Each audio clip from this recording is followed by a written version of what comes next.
प्रेम में जो प्रस्ताव है ना, वो एक लड़के ने एक लड़की से कहा मैं तेरे से ब्याह करना चाहता हूँ। तो लड़की बोली ये पुराना तरीका है, किसी नए ढंग से प्रपोज कर।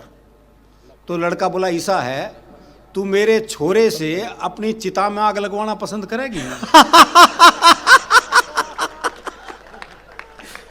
नहीं, विवाह का ये मौलिक प्रस्ताव ये हमारे यहाँ ही संभव है जी। तो आप सोच लो प्रेम कैसा होता होगा। पहले तो सौंदर्य वर्णन देखिए आप, मैंने कैसा किया है।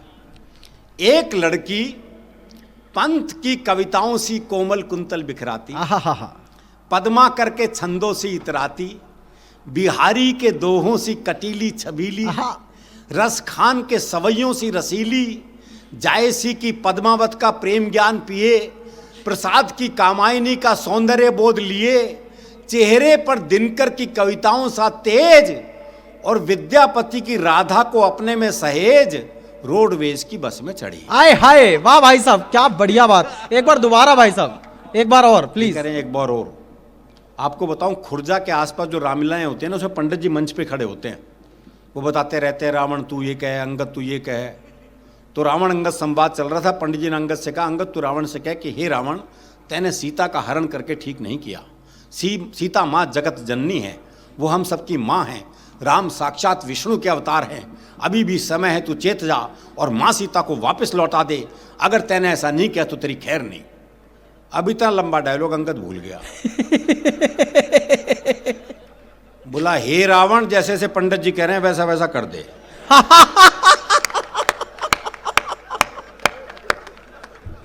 हाँ, वरना तेरी खैर नहीं।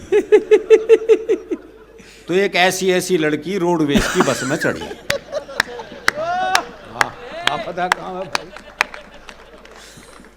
रोडवेज की बस में चढ़ी, अचानक ब्रेक लगी और एक लड़के की गोद में जा पड़ी। लड़के को इतना आया स्वाद कि वो जोर से चिल्लाया ड्राइवर साहब धन्यवाद। लड़की बोली फालतू मत चिल्ला, उधर को सरको, अजीब बेवकूफ है, तेरे ऊपर गिरी मैं और धन्यवाद ड्राइवर को। प्रेम के इतिहास में यहां से शुरू एक नई खुराफात। ये थी हमारे हीरो हीरोइन की पहली मुलाकात। आहा, क्या बात है। दोनों के दिन थे खेलने खाने के, और ऊपर से दोनों हरियाणे के। दोनों के नैन मिले, कमल के दो फूल से खिले। नैन मिलते ही मुंह खुले और बातचीत का सिलसिला निकल पड़ा। बस तो डिपो में खड़ी हो गई और उनका प्रेम चल पड़ा। क्या बात है, वाह। नए नए अनुराग में और जवानी की आग में एक दिन दोनों बैठे थे गांव से दूर एक बाग में।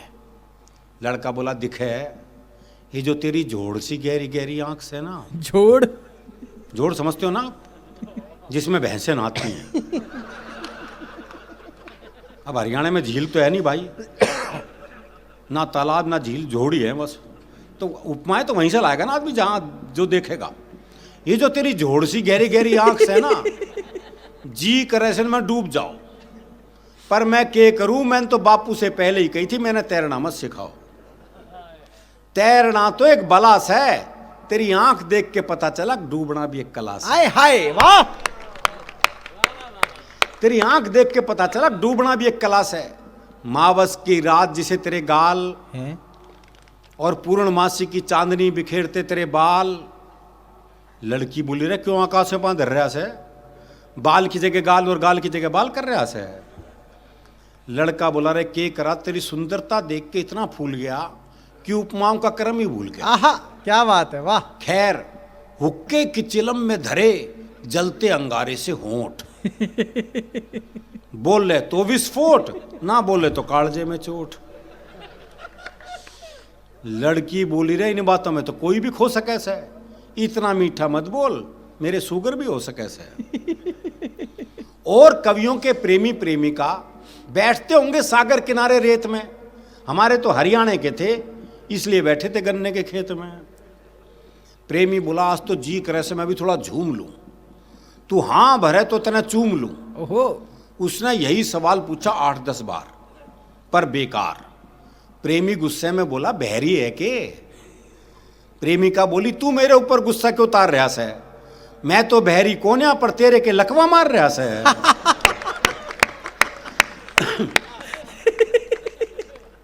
खेत में जब उनके विचार हो गए रंगीले से, पाराशर साहब, खेत में जब उनके विचार हो गए रंगीले से, तो उन्होंने अपने आप को रोका।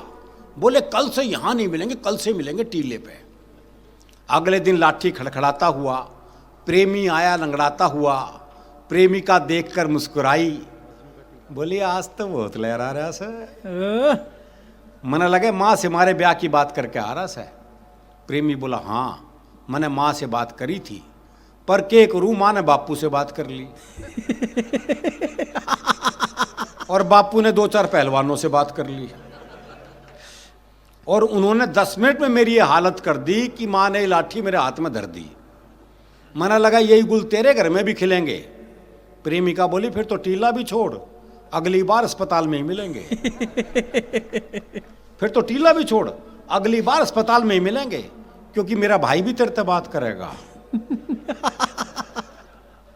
प्रेम कथा और परवान चढ़ी, कुछ इस तरह से आगे बढ़ी। प्लास्टर चढ़े थे पांव पे, पट्टी ललाट पे, दोनों पड़े थे अस्पताल की टूटी खाट पे। आगे के दृश्य घनघोर प्रेम से भरपूर रहे थे। एक एक आंख पे पट्टी बंधी थी, फिर भी एक दूसरे को घूर रहे थे। तभी याद हमके दोनों के माँ बाप रिश्तेदार बोले मानोगे नहीं, ईब भी कर रहे सो आंखें चार। प्रेमी बोला किस ख्याल में गुम हो, 4 कहाँ, अब तो रह रही हैं 2। लड़के की माँ बोली ये तो ना मानना है, तमी मान जाओ, ये तो पता नहीं क्या कर जाएंगे, जो ईब भी बाज नहीं आ रहे, इन्हें दूर मत करो, ये बालक मर जाएंगे। वाह वाह, इन्हें दूर मत करो, ये बालक मर जाएंगे। लड़की के रिश्तेदार बोले ये कलेश फटाफट निपटाओ। कलेश, हाँ, ब्याह को कलेश हरियाणा में कह सकें। बोले ये कलेश फटाफट निपटाओ, चलो बाहर न आओ, खत्म करें इनका राग, बाहर चौकीदार ताप रहा से आग, इन दोनों के वहीं फेरे करवाओ। हम अपनी छोरी ने ठा रहे हैं, तुम अपना छोरा ठाओ। अब उनकी शादी का आंखों देखा हाल दिखाता हूं, फेरे किस तरह पड़े बताता हूं। कविता का अंतिम दृश्य है, फेरे किस तरह पड़े बताता हूं, ध्यान से सुनो कहानी उस रोज की। दोनों के मामाओं ने पकड़ रखी थी बोतल ग्लूकोज की। औरतें शनिचर के दिन मंगल गीत गाने के लिए होगी इकट्ठी, गठजोड़ की जगह आपस में बांधी दोनों की पट्टी। चौकीदार दूर खड़ा ठंड से कांपता हुआ बड़बड़ा रहा था, और एक रिश्तेदार बड़बड़ाहट के बीच बीच में स्वाहा बोलता जा रहा था। दूल्हा दुल्हन भी बिल्कुल नहीं शर्माए, दोनों एक एक टांग से फेरे ले रहे थे, इसलिए 7 की जगह 14 चक्कर लगाए। इस तरह दोनों को जिंदगी भर की जेल हो गई, और ये प्रेम कहानी भी अन्य प्रेम कहानियों की तरह फेल हो गई। वाह! और ये प्रेम